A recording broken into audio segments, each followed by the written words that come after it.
Là, il y avait Igor, là, il y avait Grishka. En fait, je sens comme ça que des mains prennent les miennes. Je vous assure qu'en venant au studio, j'ai parlé à Grishka. Trop je chouette. lui ai demandé d'être là. Vraiment, je lui ai dit, essaie de m'inspirer. Il disait, la mort est impossible, elle est irréversible. On a perdu un ami qu'on aimait tendrement. Ils étaient dévastés. C'était un enfer. Je me dis, je me suis construit un personnage et je m'y tiens. Ce pacte est né tout seul. C'était en particulier Grishka. Je ne le laisserai jamais mourir seul. Vous imaginez, il ouvre les yeux et vous lui dites Grishka est mort, mais c'est impossible. Merci d'être avec nous et bienvenue. Nouvelle rencontre avec mon invité installé sur les canapés. Peut-être que son prénom ne vous dit rien, en revanche son nom, vous ne pouvez pas passer à côté. Et il y a comme ça des personnalités qui nous inspirent, il y a des gens qui nous touchent profondément et il y a des figures qui sont emblématiques et qui restent dans nos cœurs. Et je suis très content de recevoir Véronique Bogdanov. Et c'est tout ce qui fait la différence. Bonjour Véronique. Bonjour. Quel bonheur de vous recevoir. Merci, je suis ravie d'être là. Les Bogda. Ouais. Les Bogdanov, évidemment, c'était vos frères. Oui. Grishka et Igor Bogdanov. Alors évidemment, décembre 2021, janvier 2022, c'est le départ. Oui. On va y revenir, évidemment. Et quand je disais que c'était deux figures incontournables, emblématiques, est-ce qu'ils avaient conscience de ça, d'abord ? Oui. Est-ce qu'ils en jouaient ? Je ne sais pas s'ils en jouaient. Non, ils en jouaient... Enfin, je ne saurais pas dire s'ils en jouaient, mais non, c'était intégré en eux, en fait. La conscience était là, oui. Bon, et vous avez décidé d'écrire. Oui. Écrire sur votre histoire de famille, oui. Un très beau livre qui s'appelle évidemment Igor et Grishka, les chroniques de notre fratrie heureuse, parce que lorsqu'on vous lit, même si effectivement on peut imaginer, et notamment après le départ des jumeaux, qu'il y a eu peut-être aussi quelques tensions au sein de la famille, on sent quand même que il y a cette fratrie et il y a cet amour fraternel. Oui. Il y a un véritable amour fraternel. J'ai choisi de faire focus sur essentiellement Grishka, Igor et moi, pour laisser au reste de la famille la possibilité aussi d'écrire ce qu'ils pourraient ressentir, s'ils avaient envie de se manifester. Et c'est pour ça que j'ai vraiment... on a été très liés avec Igor et Grishka, et j'aime j'ai aimé raconter nos trajectoires parallèles. Alors on va voir cette fratrie, de quelle manière évidemment vous l'avez vécue. Et vous aviez 18 ans d'écart avec les jumeaux, ce qui est beaucoup. C'est énorme. 6 enfants au sein de la fratrie, dont évidemment Igor et Grishka. 3 garçons, 3 filles. Rien que ça déjà, il y avait l'équilibre. C'est fou, hein. C'est incroyable quand même. Et en fait, vous allez vivre avec eux. Vous allez monter à Paris pour vivre avec eux. Oui, je vais vivre avec eux.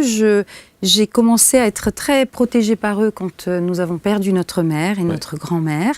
Et là, en fait, ça a commencé à cet instant. C'est-à-dire le lien on avait déjà eu une amorce de notre lien. Et là, on est montés tous les 3 en hélico à Paris. Ils m'ont dit, voilà, tu vas t'installer là. Le temps que le chagrin passe, pendant l'été, juste après la mort, et on verra. Et là, ils étaient pilotes. Ils étaient pilotes d'avion. Alors, on a beaucoup écrit sur les Bogdanov. On a beaucoup raconté n'importe quoi aussi. Dans le livre, vous remettez aussi un petit peu l'église au milieu du village sur certaines choses. On va y revenir, bien sûr. Mais est-ce que, et notamment sur les histoires de diplômes, moi j'ai entendu ça aussi. Beaucoup ont dit, mais ils n'ont jamais eu ces doctorats dont ils parlent. Ils n'ont jamais eu. Est-ce que c'est vrai tout ça ? Mais en fait, j'ai ce sentiment qu'il y a beaucoup de jalousie. Que les jumeaux, en fait, ont fait de la télévision. Ils étaient magnifiques, ils étaient précurseurs, ils avaient tout pour eux. C'est vrai. Et ensuite, générer une légitimité au cœur de la science, au cœur d'un autre univers, ça paraissait terriblement compliqué. Et en fait, je trouve que c'est pas juste pour eux parce qu'ils ont travaillé, ils ont essayé, ils ont cherché, ils ont été présents à ce qu'ils faisaient. Et le doctorat, ils l'ont passé, bien sûr qu'ils l'ont passé. Et ensuite, ça va très vite, hein, quand on choisit de dire que des choses ne sont pas légitimes, etc. Ensuite, ça fait effet boule de neige. Mais moi, je les ai vus bosser, vraiment, d'arrache-pied. Alors, vous allez voir que dans ce livre, il y a aussi des tas d'histoires, notamment au travers de votre famille. On va parler évidemment de Bertha, on va parler de Maya, on va parler de Yura, Oui. etc., etc. On va voir qui sont évidemment ces noms et ces personnages dans votre vie. Sauf qu'en juin 82, vous avez 15 ans. Oui. Quand vous les rejoignez à Paris. Oui, on part ensemble à Paris. Ce sont déjà des stars. Ce sont des stars, complètement. Ils ont 32 ans. Oui. Ils sont en plein dans Temps X. Complètement.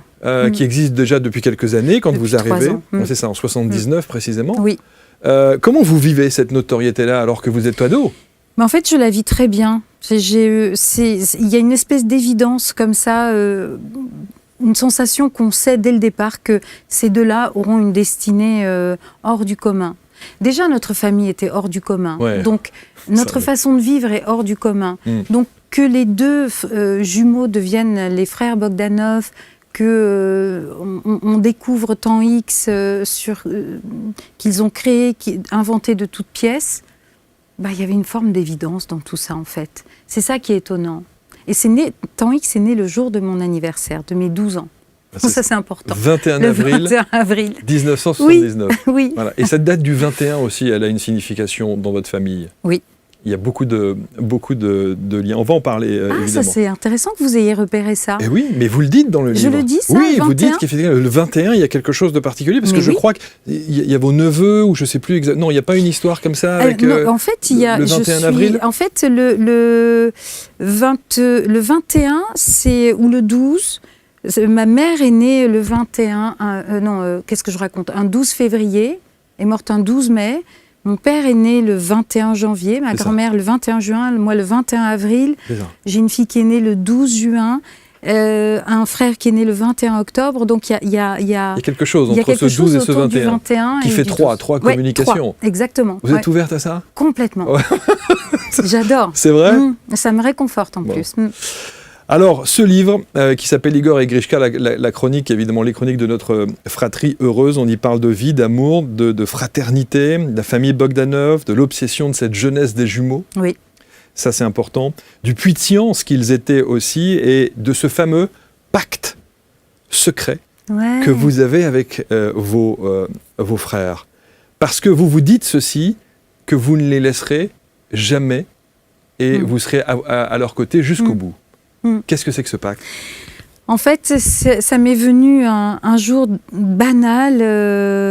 J'étais en mouvement, en train de descendre des escaliers du 6e dans la chambre dans laquelle je dormais, au rez-de-chaussée pour rejoindre les jumeaux. Et ce pacte est né tout seul.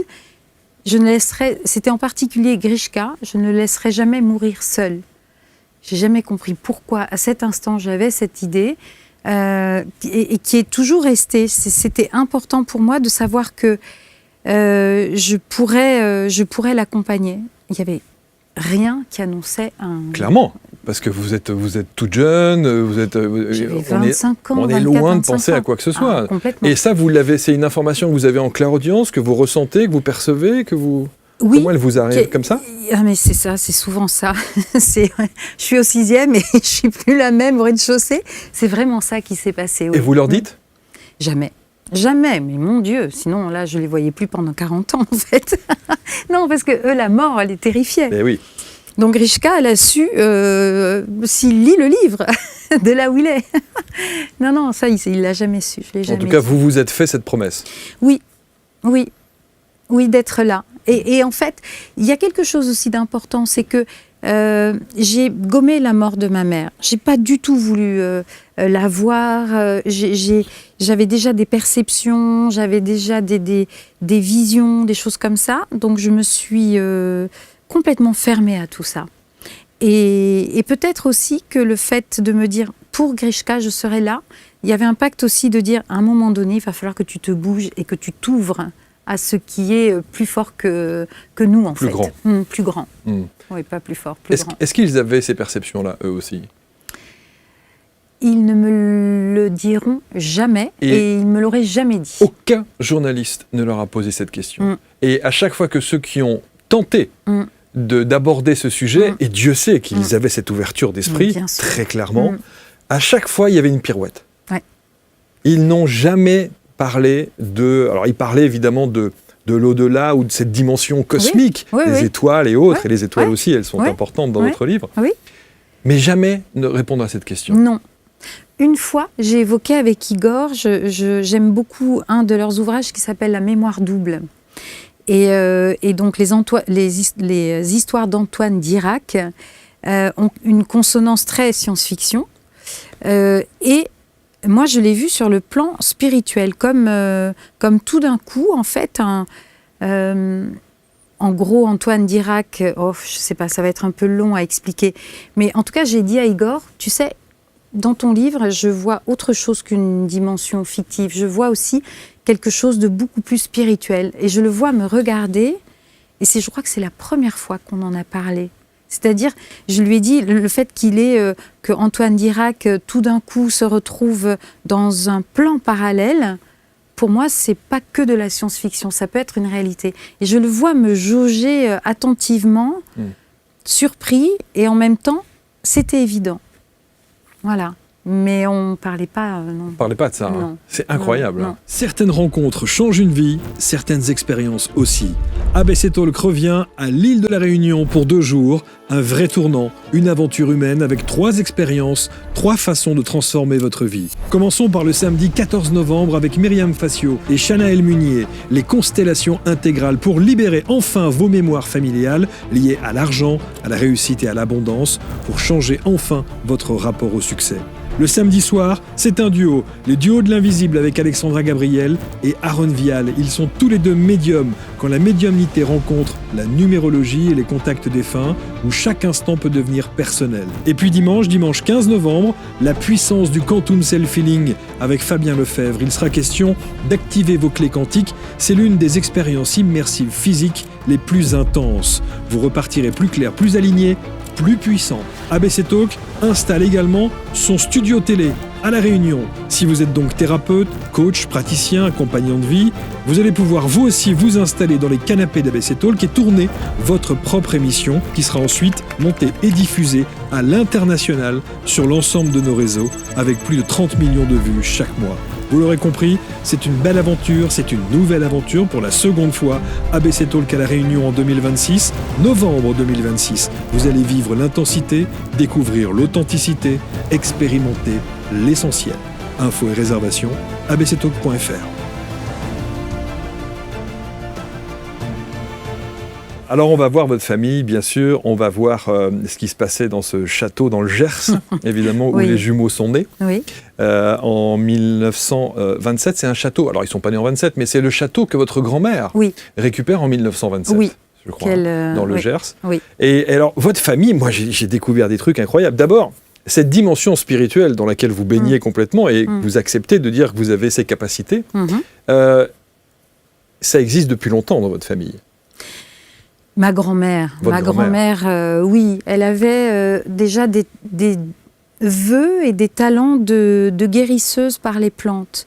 Les personnes, bien des personnes à Saint-Lary, donc dans ce petit village gersois, m'ont raconté dès que quelqu'un était malade, elle arrivait avec des décoctions, de l'herboristerie, des décoctions comme ça pour soigner, et qu'elle a sauvé des personnes.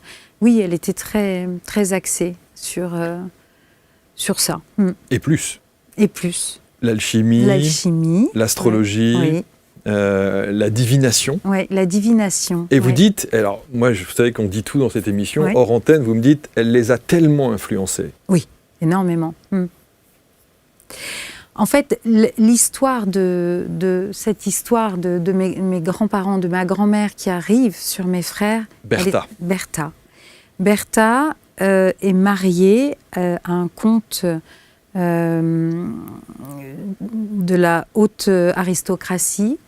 Elle a 4 enfants et lors d'un concert, elle rencontre le fameux ténor noir américain Roland Hayes. Et ils se rencontrent, ils se parlent un petit peu avant le concert, ils se découvrent. Et ma grand-mère était quelqu'un qui avait le sentiment que la vie lui demandait, l'appelait encore plus haut. Elle avait sa condition d'aristocrate, avec un empire en plus, au cœur de l'empire austro-hongrois qui est en train de sombrer. Donc son histoire change aussi, l'environnement change. Et elle se retrouve personnellement chahutée dans ce monde qui change, avec un mari qui, lui, reste totalement stable dans ses idées. Et elle est vibrante. Et ce qu'elle veut, ce qu'elle rencontre au travers de ce ténor, c'est d'abord, elle commence à être indispensable pour l'accompagner dans sa musique. Il prépare les programmes ensemble. Elle lui fait travailler tous les musiciens, tous les Mozart, les Bach, etc., les Beethoven. Tout le monde est étudié au peigne fin. Et progressivement, le lien se crée. Alors évidemment, entre Boston et Prague, ou Boston et Vienne, tout est épistolaire. Et un jour, elle lui explique qu'il y a quelque chose de plus fort qui doit se passer. C'est que le mélange de ces deux races, entre guillemets, de la race blanche et de la race noire, il faudrait quelqu'un pour la représenter. C'est quand même incroyable. Et elle lui dit, il faut que nous ayons un enfant ensemble. Elle part le rejoindre en Espagne. Et donc, au début, elle lui dit, nous avons quelque chose à faire de plus grand. Donc lui s'est dit, bon, peut-être 12 concerts. Je sais pas. Et là, elle part en Espagne en lui disant, il faut que nous ayons un enfant ensemble. Et elle dit à son mari, je vais voir un opéra de Wagner, Tristan et Isolde. Vous fatiguez pas, je vais à Berlin, je reviens, sachant très bien qu'il voulait pas, qu'il n'irait pas parce qu'il n'aime pas. Il n'aimait pas visiblement Wagner. Et donc elle part en Espagne et elle revient avec un petit bébé dans le ventre. Et ce bébé, c'est ma mère, Maya. Et dans cette situation qui est quand même assez incroyable, c'est que, évidemment, elle doit dire à son mari qu'elle est enceinte, évidemment pas de lui. Donc elle doit aussi dire à ses enfants, alors voilà, j'ai prévu, il y a quelque chose de plus fort que moi, c'est une cause. C'est une cause et c'est la cause d'apporter de la lumière à l'humanité. Mais c'est extrêmement touchant aussi. Il faut se sentir totalement investi. Sauf qu'on le voit aujourd'hui et on l'entend avec nos yeux de 2026. On est au début du 20e. Ce qui est impensable à l'époque. Oui, c'est impensable. Mais surtout, alors 2026, d'ailleurs, je rends un petit hommage à ma maman qui aurait 100 ans, qui a eu 100 ans, entre guillemets, au mois de février. Alors Maya, on vous embrasse. Alors Maya, 100 ans, on l'embrasse. Exact. Et en fait, c'est ça, c'est que déjà, aux États-Unis, Roland Hayes, il lui était strictement interdit de parler à une femme blanche. Comme il était célèbre et qu'on commençait à comprendre ce qui se passait en Europe, il avait des journaux satiriques qui envoyaient des petits, des dessins satiriques de Roland Hayes qui chante avec toute l'aristocratie qui tombe comme ça, évanouie d'émotion. Les femmes tombaient comme ça. J'ai vu des croquis comme ça. Et donc, il a fallu que Roland Hayes se protège parce que, lui, en fait, c'est dur pour lui. Ouais. Il ne pouvait pas dire aux États-Unis « J'ai eu une histoire avec une femme blanche. J'ai un enfant. » C'est impossible. Ouais. Et donc, le mari de Bertha lui a dit... alors, au début, il s'était dit « Écoutez, on pose l'enfant en Suisse et on fait mine de rien avoir vu. » Et elle a dit, si, en fait, moi, je vais garder mon enfant. Alors, dans ce cas, on va se séparer, vous allez partir on va trouver un endroit où vous irez avec votre enfant et on va vivre notre séparation. Mais dans la cause de ma grand-mère, dans le vœu le plus cher, c'était quand même que cet enfant soit un garçon. Pourquoi ? Parce qu'elle aurait aimé le donner à Gandhi pour que Gandhi l'élève. Mais c'est incroyable. C'est-à-dire qu'il y a une perspective avec des étapes et des vœux. Et elle tombe sur Maya, qui est une délicieuse petite fille qui... Enfin, c'est terrible à dire, c'est émouvant parce que Maya, c'est presque... elle est un peu sacrifiée dans tout ça. Alors, elle en souffrira ? Elle en souffrira terriblement. Parce que son père rentre aux États-Unis, que ses parents ne sont pas restés ensemble très longtemps. Enfin, moi, Voilà. Et que lui s'est remarié, il a eu une petite Africa que j'ai rencontrée, il a créé sa famille, mais en même temps, je peux largement le comprendre. Il est parti avec une famille noire. Donc Maya, votre maman, qui est le fruit d'un amour, on va dire, transgressif. Voilà, transgressif et passionnel. On va mettre un peu de passionnel. Passionnel quand même. Et donc votre maman va grandir et se construire comme ça. Ensuite, elle va rencontrer Youra. On ne dit pas beaucoup de choses sur Youra, votre père. C'est l'énigmatique Youra. Youri Bogdanov, qui naît en Ostasenko Bogdanov, qui naît en 1928 et qui ne dira pas grand-chose de sa vie en Russie. C'est ce que je dis. J'étais très proche de lui, je l'aimais vraiment beaucoup, mais il ne dira rien. Il va esquiver. Je me dis que ce sera peut-être la recherche d'un prochain livre, parce que là, vous avez vu, c'est... Mais c'était aussi, et on comprend pourquoi les Bogdanov, les jumeaux, avaient cette dimension aussi un peu artistique. C'est un artiste. Hein. Oui, Youra, complètement. C'est un artiste, artiste peintre, oui. Bâtisseur. Bâtisseur, il jouait du flamenco, il était très très sensible. Et puis il avait cette âme slave là, qui, enfin bon, tout le monde l'avait, hein, mais lui, je me souviens que vraiment il avait ces humeurs comme ça, ces sensibilités à fleur de peau. Oui, oui, bien sûr. Alors on va voir évidemment, parce qu'on va revenir aux frères Bogdanov qui nous intéressent, bien sûr, mais c'était très important de mettre le cadre de cette histoire, parce que tout ce qui découle derrière a une dimension tout à fait symbolique et étonnante. Juste un mot, parce que votre papa va mourir à 84 ans d'un AVC. Oui. Et vous parliez suite à un AVC, et vous dites d'ailleurs dans le livre que le rapport des jumeaux d'Igor et Grishka à la mort, ils considèrent ça comme une trahison. Mais oui. Et ils vont refuser longtemps le décès de leur papa. En fait, ils vont refuser que je le laisse mourir. C'est ça. Mais en fait, je ne l'ai pas laissé mourir, je n'ai accompli que son vœu. Et les médecins, ils collaient la pression aux médecins en disant vous allez en gros le réanimer un petit peu pour qu'il ait un regain d'énergie et ça va repartir. Et tout le monde disait mais non en fait. Mais on arrive demain, on vient de Paris, il faut impérativement qu'il soit encore en vie. Et donc il y a eu un vrai bras de fer, mais parce que les jumeaux ne supportaient pas la mort. Et alors, c'est cette phrase d'Igor, je ne sais pas si c'est Igor ou Grishka, qui dit dans 30 ans, ça c'est Grishka. La médecine aurait pu le sauver. Sauver l'artérite. Dans 30 ans, on pourrait, voilà, il n'a pas tenu 3 jours, non, 30 ans. Je me souviens, je conduisais, il m'a dit ça, je l'ai regardé, je me dis, Koulout, c'est pas possible. Ouais. C'est fou ce rapport à la mort. C'était terrible. Qu'ils avaient. Terrible. C'était un déni de la maladie, déni de la mort. Les enterrements, c'était un enfer. C'est-à-dire qu'ils arrivaient comme ils pouvaient. Enfin, ils étaient toujours présents. Il y avait le paradoxe quand même, attention. Parce que c'était pour eux une souffrance, mais par contre, ils étaient terriblement présents aussi. Donc, présents pour organiser, etc.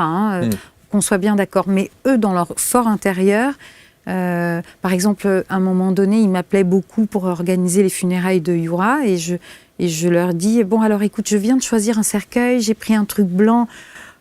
Oh là, alors là, je reçois un appel. je te rappelle. Ah, c'était trop. C'est fou. Hein. Mais, oui, mais ce qui est incroyable, c'est qu'avec entre votre grand-mère, ils ont baigné dans cette dimension-là, et donc de l'après, sans doute. Et ils ont toujours rejeté ça. Ils ont baigné dans l'après, mais avec une perspective de c'est dans très très longtemps. On va pas trop profitons de maintenant. Voilà. Et à chaque fois, moi j'ai eu la chance, évidemment, et c'est pour ça que je suis très attendri par notre échange, parce que j'ai eu la chance de côtoyer surtout Grishka. Igor était un petit peu plus difficile à capter, mais à chaque fois qu'on a évoqué tous ces sujets, et Dieu sait qu'ils ont connu ABC, à chaque fois, la pirouette, c'était la dimension scientifique. Ouais. C'est-à-dire qu'ils allaient noyer la discussion dans des références scientifiques qui étaient que personne ne captait, à part eux, hein, évidemment. Puissance 10 000, racine au carré de pi 3 14 112. Enfin, c'était ça un peu, les Bogdanov. C'était insupportable parce qu'on ne comprenait absolument rien. Donc, c'était une manière, là aussi, même par rapport à la mort, Une C'est manière une pirouette. de refuser ça. De mettre à distance. De mettre à distance. C'est ça, je l'ai vu faire dans des interviews. C'est vraiment une mise à distance qui va presque un petit peu fatiguer l'interlocuteur. C'est sûr. Qui C'est ça. J'en ai vu un. C'était très drôle parce qu'ils l'ont comme ça. Ils l'ont perdu. Et je le vois baisser la tête comme ça, se gratter, dire mais comment je vais... Comment je vais enchaîner avec ça? Vraiment, comment je vais gérer la situation. prochaine question là. Vous vous êtes déjà demandé comment les cycles lunaires pouvaient concrètement transformer votre vie? Découvrez une méthode révolutionnaire qui va au-delà de l'astrologie traditionnelle. Dans cette masterclass gratuite, Johan Roche vous dévoile son approche centrée sur l'influence de la Lune, permettant d'appliquer l'astrologie de façon vibratoire et émotionnelle dans votre quotidien. Plus qu'une simple masterclass, c'est une approche pédagogique innovante qui rend l'astrologie enfin accessible à tous. Ne manquez pas cette opportunité unique de maîtriser un outil puissant pour forger votre destin. Cliquez maintenant en haut à droite de l'écran ou sur le lien en description pour réserver votre place. Alors, on va parler de synchronicité, parce que dans le livre, il y a beaucoup de synchronicité depuis leur départ. Mais je voudrais qu'on parle évidemment de cette période de Covid. Cette période de Covid qui a évidemment traumatisé beaucoup de gens et qui a aussi aidé beaucoup de gens à prendre conscience de leur vie de tous les jours, parce qu'il y a aussi des bons côtés de la Covid. Là, c'est bien sûr le mauvais côté. On a beaucoup écrit sur les Bogdanov et cette période Covid en disant ils avaient refusé la vaccination, mais non, ils étaient vaccinés, etc. Oui, etc. Est-ce qu'ils sont, de tout, ouais. Ils sont décédés de la Covid? Complètement. Ça, par contre, je vous le dis dans les yeux, pas de fantasmes et de folie douce, ils sont morts de la Covid, oui. Dans un hôpital parisien, j'étais là, j'ai vu... oui. Sauf que, donc, ils ont refusé de se vacciner? Ils n'ont pas été vaccinés, a priori. On n'en a pas parlé. En fait, avant, on n'en a pas parlé du tout. Oui, parce que c'est quand même décembre 2021, il y a un an de Covid. Il y a un an On est en mars, de Covid, mars, c'était mars 2020. Et Grishka part en décembre 2021. Il part en décembre 2021. Donc il y a presque un an. Oui. Et ça, donc... moi, je n'ai pas imaginé, en fait. C'est vrai, je n'ai pas imaginé que... Même eux Tombés malades? Non, je ne crois pas. Non, je ne crois pas. Ah non. Tout s'est fait très vite, en fait. Ça a été fulgurant. Non, ça c'est... Je me suis posé la question, évidemment, dans la voiture, je vous assure, qu'en venant au studio, j'ai parlé à Grishka. Ah, trop je chouette. lui ai demandé d'être là. Vraiment, je lui ai dit, essaie de m'inspirer, J'ai tellement envie de poser les questions justes à Véronique, et je vous assure que je l'ai fait. Ça, j'adore. Et parfois, j'entends cette voix, ce timbre de voix magnifique. Extraordinaire. Des orateurs extraordinaires. Oui. Des conteurs. Oui. Quand ils racontent une histoire, on restait scotchés et on aurait envie de les écouter pendant des heures. Bien sûr.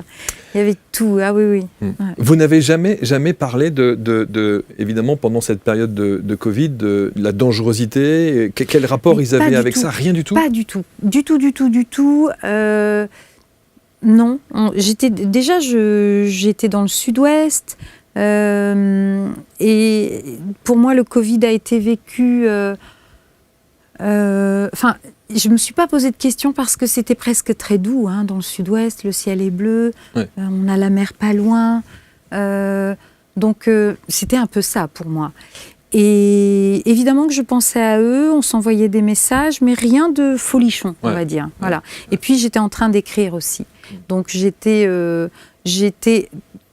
très près d'eux en pensée, mais pas du tout dans oh là, le Covid, le truc, pas du tout, vraiment pas. Dans le livre, évidemment, vous décrivez la période où vous vous retrouvez, vous quittez immédiatement le sud-ouest, vous faites 5 heures de route, vous montez tout de suite quand vous apprenez pour Grishka, et vous allez rester à ses côtés. Oui, pour les deux. Comment vous avez vécu cette période?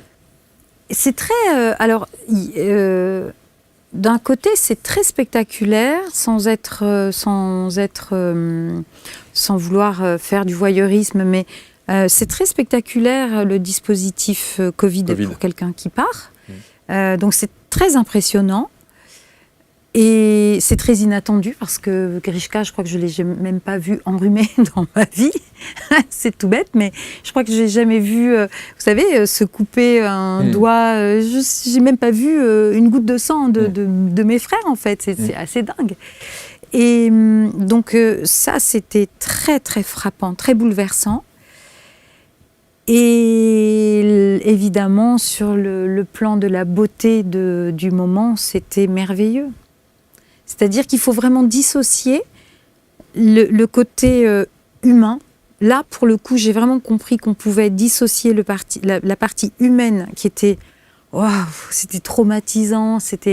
Voilà, la mort des jumeaux a été un vrai traumatisme.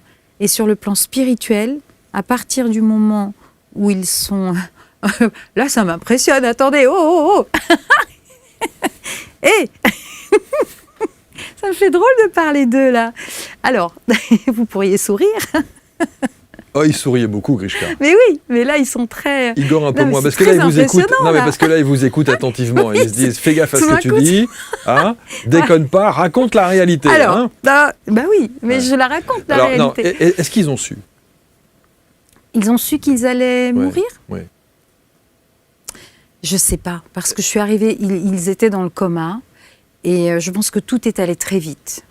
Mais il y a une chose, c'est que je ne sais pas d'où me vient cette déduction. Si c'est de moi ou si je l'ai entendu de quelqu'un de ma famille, j'en sais rien. Mais chaque personne qui allait de chez nous, qui partait à l'hôpital, mourait. Donc je pense que les pauvres chéris, quand ils ont été extraits de chez eux pour aller à l'hôpital, ils se sont dit que c'était possible. Je pense. Est-ce que vous restez sur ce questionnement-là et est-ce que c'est un questionnement qui, entre guillemets, vous hante aujourd'hui? Pas de du se tout. dire non, pas du tout? Pas du tout. Pas du tout parce que il y a une véritable dimension spirituelle. C'est-à-dire que dès que, pour chacun de leurs départs, il y a eu quelque chose de très beau, un rayon de soleil pour chacun d'entre eux, qui venait percer un ciel gris. Il y a eu, juste après la mort de Grishka, donc j'étais avec leur agent, Damien Nougared, et on est parti, quand Grishka est parti, déjà il était magnifiquement serein, il était beau comme un cœur, et les deux. Et donc ils s'occupaient de Grishka à l'hôpital, et on est allé prendre des amandes et un café, et là on a un haut-parleur, je reviens te chercher. Gilbert Bécaud. Et Damien et moi, on s'est vraiment retrouvés dans « Oh, mais ça va pas, non, mais hé, calme-toi !» Vraiment, on gueulait comme des veaux, parce qu'on avait encore notre Igor qui se battait. Qui se battait. Ouais. Et là, vous savez, à midi, j'étais en train d'en parler en disant « Ah, il y a Véronique Bogdanov que je vais recevoir. » Et je me suis dit, il y a quand même 6 jours d'écart. 6 jours d'écart. Entre le départ de Grishka et le départ d'Igor. Et je me suis dit, heureusement qu'ils sont partis comme ça. On est d'accord. On est d'accord? On est tout à fait d'accord. J'aurais jamais C'était inconcevable qu'il n'y en ait qu'un des deux qui parte. Horrible. Puis là, vous voyez ces jolis yeux d'Igor, là, de velours. Vous imaginez, il ouvre les yeux et vous lui dites Grishka est mort, mais c'est impossible. Alors Igor, c'est celui qui est en premier plan. Oui. Et Grishka, c'est celui qui est à l'arrière-plan. Voilà. Oui. Alors, autant ce sont des jumeaux fusionnels, autant ils ont des caractères complètement différents sur beaucoup de choses. Comment se fait-il qu'Igor soit aussi peu, comment dirais-je, avenant, alors que Grishka, moi je l'ai ressenti comme ça. Mais bien sûr, Grishka était un charmeur merveilleux. Total. Merveilleux! Oui, oh là là, mais oui, mais quelle vous joie, mais quelle oui, joie merveilleux, de te voir. mais oui. C'est exactement ça, Grishka, c'était Il y ça. avait Igor derrière, hein, qui riait comme ça. C'est Mais vrai. oui, quelle joie! C'est vrai, c'est vrai. Mais Igor était d'une tendresse, mais absolument incroyable. C'était vraiment... Enfin, j'aurais trop... Je peux me faire submerger. Vous voulez que j'enlève la photo? Non, non, mais voilà, si je commence à parler de cette tendresse infinie, c'était très... Parler de celle de Grishka? Enfin, là, d'Igor, qui semble plus froid et qui en fait a une véritable une tendresse, une présence. C'était un confident, Igor. C'était un vrai confident de la vie. Grishka, c'était un... Rien que de le voir là, c'est drôle, hein, comme lui, il me fait tout le temps rire. Et Grishka, là, il me fait rire. C'est-à-dire que s'il était vivant, il rigolerait, là. Et en fait, Grishka, c'était la poésie, c'était la contemplation. On riait énormément, on riait de tout. C'était l'absurde, c'était les farces. Igor, c'était les confidences, c'était la vie. Et Igor, c'était plus classique dans sa façon d'être. Grishka était plus excentrique. Même dans ses tenues, même dans son look, même dans sa dégaine. Sa dégaine était avec incroyable. Avec ses pompes compensées, avec ses trucs. Non, mais c'était improbable. Oui. Avec ce look noir et ses chaussures métalliques. D'ailleurs, vous le dites dans le livre, hein, il dit « Je joue un personnage et je m'y tiens ». Ça m'a vraiment impressionnée, surprise, pardon, pas impressionnée. Il me dit « Je me suis construit un personnage et je m'y tiens ». Et déjà, j'étais très touchée de cette confidence. Parce qu'en fait, voilà, il a son personnage, il était heureux avec. Et ça m'a beaucoup, beaucoup, beaucoup touchée. Moi, j'ai toujours été très impressionné, vous savez par quoi ? Par leur tignasse. Ah oui, des tignasses folles, des bogs. Ils avaient des tignasses improbables, avec des cheveux. Bah oui. On a tous des tignasses de fous. Des tignasses de fous. Alors, revenons à cette période, évidemment, du départ. Vous avez parlé de ces synchronicités avec cette chanson de Gilbert Bécaud. Et puis, il y a aussi, 6 jours plus tard, donc le départ d'Igor. Et là aussi, il y a des synchronicités. Je crois qu'Igor était assez fan des Stones. Oh oui, ça c'était incroyable. C'était Igor, oui, voilà, il a sa petite histoire avec Mick Jagger qui lui aurait essayé de lui piquer sa nana, donc il le racontait, puis il aimait les Rolling Stones. Et ça, c'est vrai que j'allais l'accompagner ce matin d'hiver. Je marche beaucoup, donc j'ai décidé d'aller à pied. Et là. Bon, je vais peut-être pas chanter Jumping Jack Flash, mais cette chanson arrive et consciemment je me dis oh non quand même c'est pas adéquat. Et puis en fait si c'est totalement adéquat. Et là paf, j'ai vraiment eu le sentiment que cette chanson elle était là et qu'elle me donnait de l'énergie. Je me suis mise presque au pas du diapason et j'ai foncé comme ça en disant en fait c'est sa chanson et elle me mène vers lui. Voilà. Est-ce qu'au moment de leur départ, vous vous êtes dit, maintenant je dois être attentive aux signes ? Oh, je l'étais déjà avant. J'imagine. Mais là, évidemment, qui plus est. Alors très vite, j'ai commencé à leur parler. À Grishka en premier. Parce que très vite, en fait, moi je ne voulais pas parler à la presse, c'était assez compliqué. J'étais dans l'émotion, etc. Et on m'avait un peu poussée, je l'ai fait volontiers parce qu'on ne peut pas laisser ces deux personnages extraordinaires partir sans faire de témoignage. Et je préférais que ce soit moi que quelqu'un qui les ait moins connus. Mais je ne cherchais pas ça du tout. Et à un moment donné, j'ai fait une confidence que je réitère ici, que Grishka m'avait dit qu'il avait découvert le sentiment d'abandon. Et pour moi, ça définit qui il est.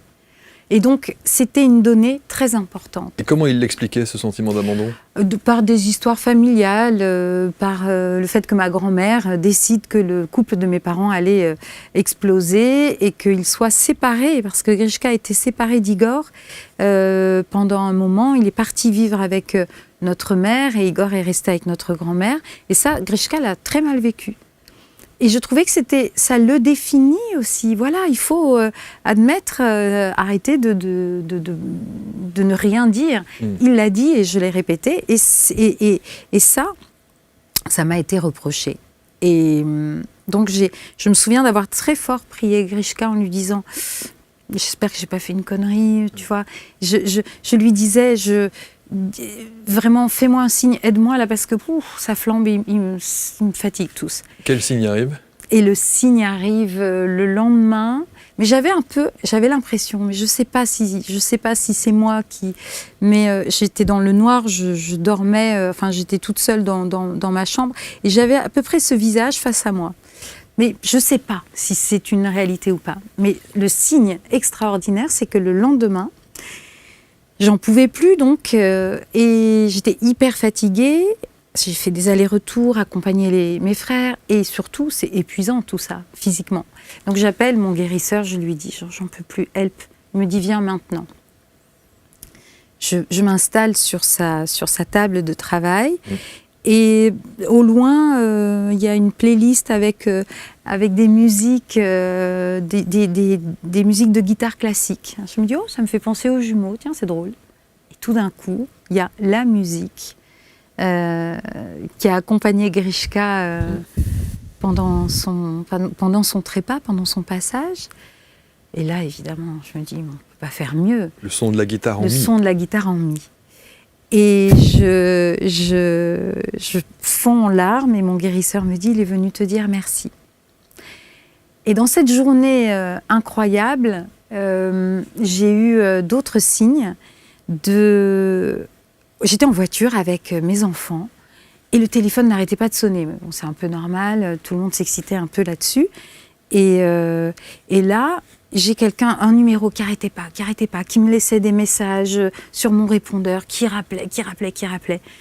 Donc je finis par décrocher en me disant c'est peut-être une urgence après tout. Je décroche et là j'ai un monsieur qui se dit journaliste et qui part dans une logorée, blablabla, mais vraiment je comprenais rien. Je regardais mes enfants en disant on est où là? Et à ce moment-là, il coupe net et il me dit votre frère vous embrasse, votre frère Grishka vous embrasse. Et là, je dis, ok, donc dans tout ce bazar, il y avait un message, c'était celui-là. Et là, j'ai accueilli, je l'ai remercié du fond du cœur, parce qu'il a mis quand même beaucoup d'énergie. Et je me suis sentie entourée. Et puisqu'on parle d'être entourée, il y a même des ressentis physiques. Oui. Et vous l'évoquez dans le livre aussi, oui, et notamment les mains. Les mains. Et vous vous sentez enlacée. Ah, je sens mes mains comme ça, qui prises dans... Là, il y avait Igor, là, il y avait Grishka. Et je me sens... en fait, je sens comme ça que des mains prennent les miennes. Je dormais complètement. J'ai été réveillée par ça quand même. Des mains comme ça prennent... Et celle de Grishka, celle qui est là, me serre très fort. Donc plus fort que l'autre. Oui, et ça, c'était une réalité de Grishka. Il pouvait faire. Et donc, ça me serrait très fort, ça m'a réveillée. Et là, je sens une autre petite main. Et je n'arrive pas à définir si c'est quand j'ai ouvert les yeux ou pas, je ne sais pas. Mais j'ai perçu Igor qui souriait et Grishka qui riait. Voilà. Et puis... Ça a dû durer 1 seconde, 2, 3, j'en sais rien. Je me suis retournée rendormie. Et le lendemain, je me suis dit, ouh, il s'est passé un truc là. Et c'est vrai qu'effectivement, Grishka serrait, il avait une poigne. On est d'accord. Quand il vous serrait la main, voilà. C'était une vraie poigne. Ou alors l'épaule là. Oui, c'est vrai. C'est vrai.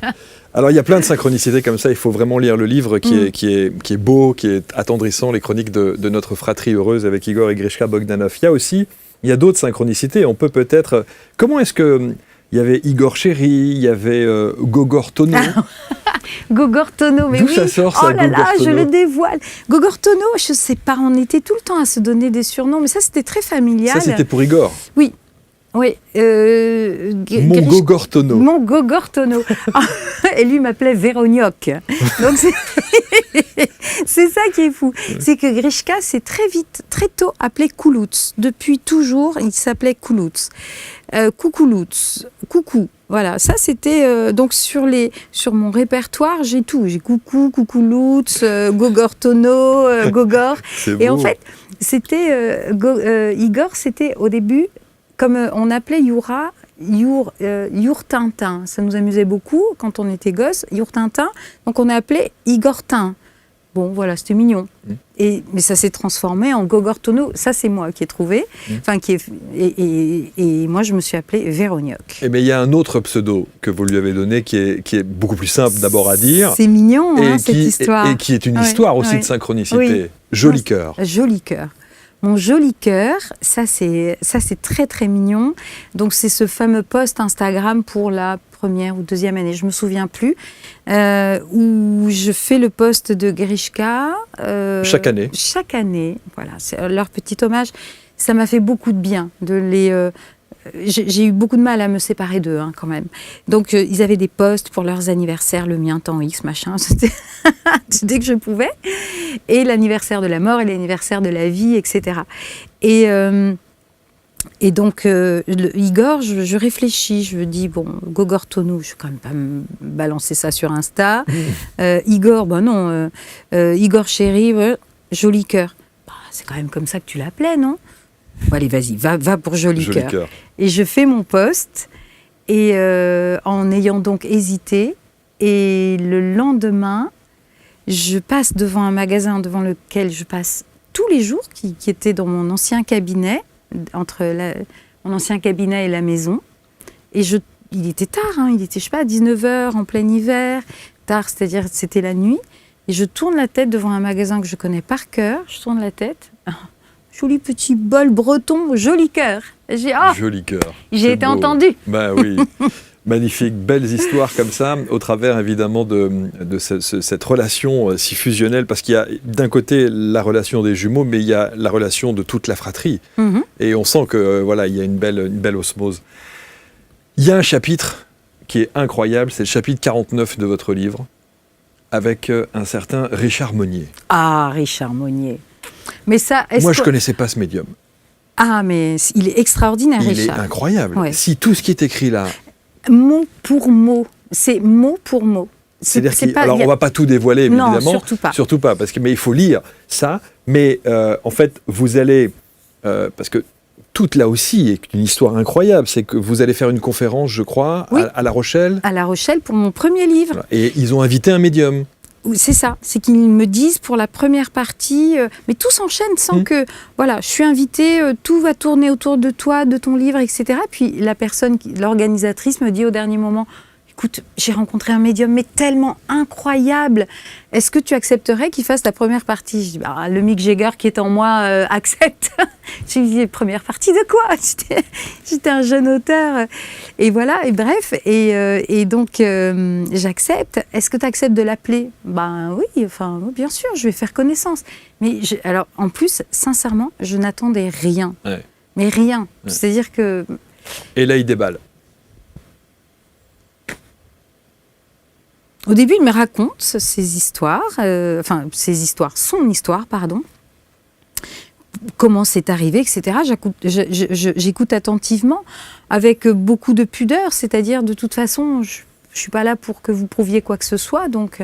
Et puis là, paf, il change de... Et il me dit, vous avez 2 bagues.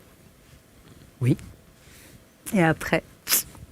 On peut en dire 1 ou 2 Un ou 2. La montre. La montre, Il vous dit oui, que un des 2...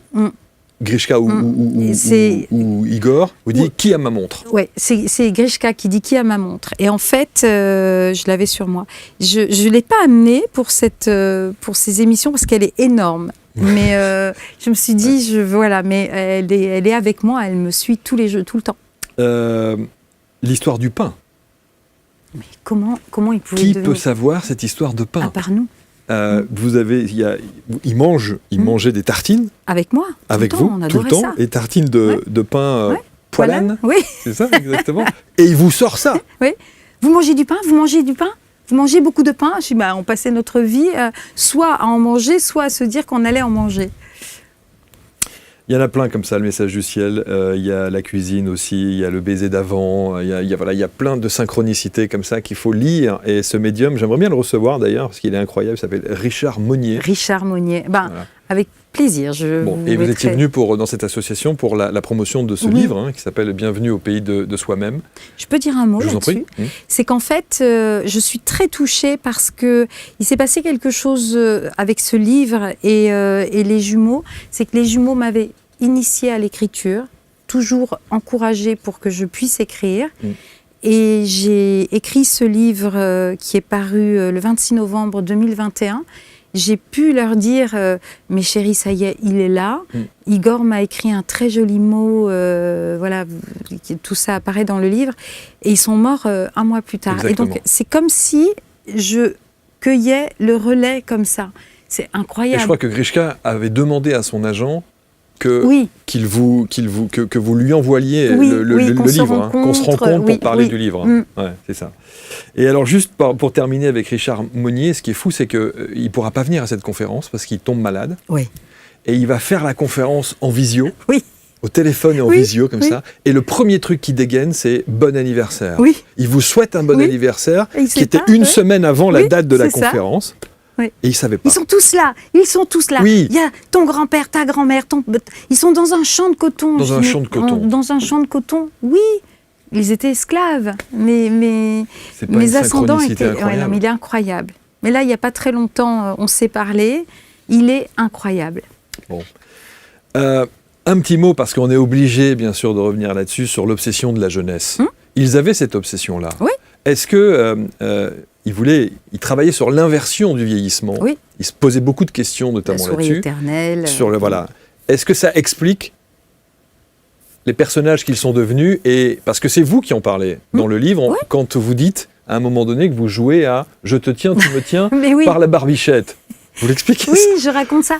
Je raconte ça parce que j'ai voulu essayer de savoir et il commençait un petit peu à se transformer et donc j'ai voulu percer le truc et on a joué pendant 2 heures parce que en fait le but des jumeaux c'était pas de percer le secret, ça n'a aucun sens.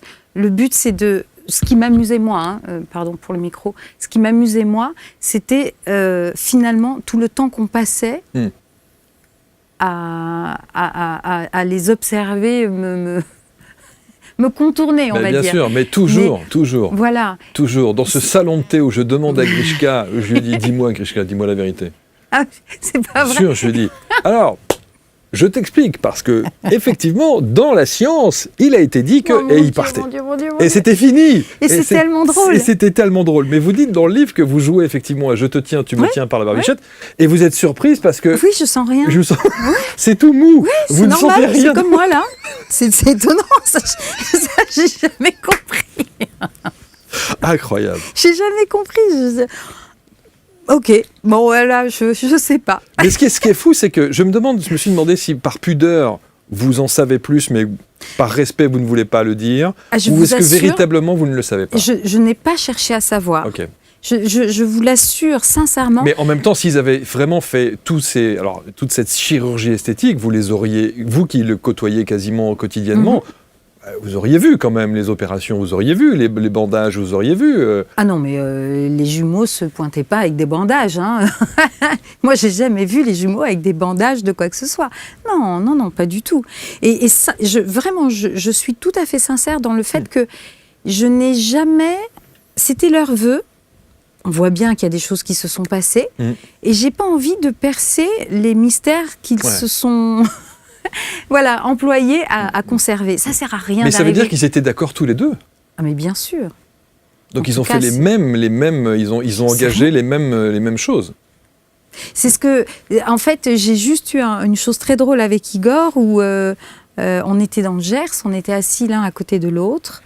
Et puis on se parlait comme ça, mais vraiment de près comme ça, et blablabla. Et puis je me lève pour partir et je trouve qu'il a une très jolie bouche. Donc je me dis, tiens, mais il a peut-être fait un truc, je sais pas. Et je me lève en disant, elle est canon ta bouche, par contre, tu fais pas plus, hein. Et je pars. Et je suis déjà passée à autre chose, le temps de rentrer dans la maison et j'entends, « Eh oh, toi, plus jamais ça, hein !» Je suis mince. Et puis j'ai dû lui faire une pirouette, il n'était pas content. Mais c'était drôle, c'est pareil. Sûr. Et oh toi. Bien sûr. Alors il y a évidemment ce rapport à la mort et il dit cette phrase, mourir c'est trahir, la mort est leur ennemi mortel. Oui, vraiment. Il disait, hein, la mort est impossible, elle est irréversible. On a perdu un ami qu'on aimait tendrement, ils étaient dévastés, c'était un enfer. C'était un enfer, la mort est impossible pour eux. Parce qu'ils en avaient peur? Oui. Ils Ils avaient peur de la mort, ils avaient peur sans doute de la leur, j'imagine. C'est pour ça que j'ai tenu à être près d'eux. Voilà, pour adoucir, donner de l'amour, de l'énergie, je sais pas quoi, mais en tout cas... La mort est une transition dans le package de la vie. Mais oui, c'est un passage. Hein. D'ailleurs, avec Richard, Igor dit une chose très belle. Hein. On ne va pas la dévoiler, mais je suis très... Chaque fois que j'ai lu ça, quand je l'ai écrit, j'étais très réconfortée sur ce qu'il... Moi, il y a un truc qui m'a fait rire, c'est la question que vous pose Laurent Baffy. C'est extra, non? Extraordinaire. Laurent Baffy dit, oui. Ils sont toujours morts, tes frères? Et surtout, je ne le voyais pas venir. Je ne l'ai pas vu venir. Ils sont toujours morts, tes frères. C'est du Baffy tout génial, craché. Hein, c'est génial. C'est génial. C'est très, très drôle. C'est génial. C'est cruellement drôle. Non, parce qu'il n'y a jamais eu de cruauté. Je ne l'ai pas du tout pris comme ça. Au contraire, c'est comme s'il me disait, vas-y, tu as 2 secondes est-ce qu'ils sont toujours morts, tes frères? Et je me vois, je me souviens, j'étais comme ça et je me vois regarder par terre en disant, en fait, j'ai le choix de la réponse. T'imagines? Ça a pris, mais je sais pas, un quart de seconde où j'avais le choix. C'est extra, hein? Non, extraordinaire. Et c'est pour ça que j'ai mentionné ça, parce que c'est énorme d'entendre une question pareille. Je pouvais avoir le choix. Le livre est à disposition, Igor et Grishka, chronique de notre fratrie heureuse par Véronique, les sœurs. Et la fusion le côté fusionnel que vous aviez avec les jumeaux, vous l'avez avec vos autres frères et sœurs? On est une famille, c'est pas la même pareil. Chose, non. On était vraiment, non, les 3 là, on s'est vraiment choisis. Ouais. Il y a quelque chose. Je leur ai dit une fois, je leur ai dit que si la mort nous séparait et qu'on mourrait tous les 3, et si la vie nous reprenait, je les reprendrais dans ma vie suivante. Ouais. Et j'en ai des frissons rien que d'y penser. Bien sûr, je les ai tellement, mais waouh! Je me suis vraiment amusée avec eux, vraiment. Eux, je les reprends, mais je signe tout de suite. Qu'est-ce qui vous manque le plus d'eux aujourd'hui? Mais de rire,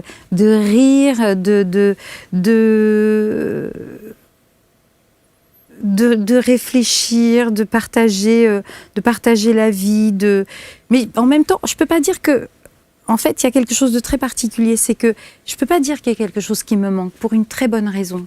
C'est que leur mort, comme je l'ai dit, est sur le plan humain insupportable, mais sur le plan de la spiritualité, elle délivre tous les jours des trésors, tous les jours. Que ce soit par le biais de messages qui me viennent de l'extérieur ou de ce que je sens moi, et la manière dont je me sens et dont je fais le deuil. Donc j'ai l'impression qu'on continue d'être, et sans être zinzin, avoir des... Je ne cherche pas à les garder, à tout ça, mais je trouve qu'il y a quelque chose d'extraordinaire dans la trajectoire que je traverse. Elle n'est pas simple, hein. On n'est pas au pays des bisounours, pas du tout. Mais ce cheminement spirituel est absolument incroyable. Et pour ça, c'est raide qu'il soit mort, mais je sais qu'il y a du niveau derrière. Je ne sais pas comment expliquer. Je n'ai pas d'autre mot que waouh, c'est costaud. Il y a parfois des médiums qui sont susceptibles de nous dire ce qu'ils font. Oui. De l'autre côté. Je sais pas, ils doivent manger du pain. Ils doivent manger des Vous n'avez pas posé la question à Richard, par exemple? Non, parce qu'à cet instant... alors, Richard, c'est pas du tout... J'en connais qui auraient pu me dire ce qu'ils font, mais Richard est plutôt... c'est à l'instant. Richard, c'est la fulgurance, ça va très vite. Et ce que j'aime chez lui, c'est qu'il n'est pas du tout... comment dire, il n'est pas du tout, il n'essaie pas de nous envelopper, de nous conforter comme vivants. Lui, c'est bam, bam, bam, bam, l'instant présent. T'attrapes, t'as loupé, bah tant pis. Voilà. Et c'est ça qui est chouette avec Richard, c'est que ça va vite, ça tourbillonne, faut pas en faire des caisses. Quand on écrit comme ça sur des histoires de famille, quand on écrit sur des personnages aussi emblématiques que ceux des Bogdanov, les frères Bogdanov, est-ce que vous vous êtes posé la question de savoir s'ils auraient aimé? Que je parle d'eux, ouais. Mais 1000 fois je leur ai demandé. Est-ce que je suis à ma place? Est-ce que ça te convient? Est-ce que ça te va? Mais écrire comme vous l'avez écrit là. Ah, mais sur ce bouquin, mais parce que j'ai mis longtemps à l'écrire. Il a fallu que je fasse des deuils de ce que j'ai pu écrire et qui n'est pas resté. Bien sûr, je leur ai demandé systématiquement, les chéris, si vous n'êtes pas d'accord, vous me dites. Hein. Ah oui, oulala. Au début, j'étais à un stade où je ne les citais même pas. Donc, bien sûr, oulala, oui. Si on devait retenir une chose des Bogdanov, ce serait quoi? Ce serait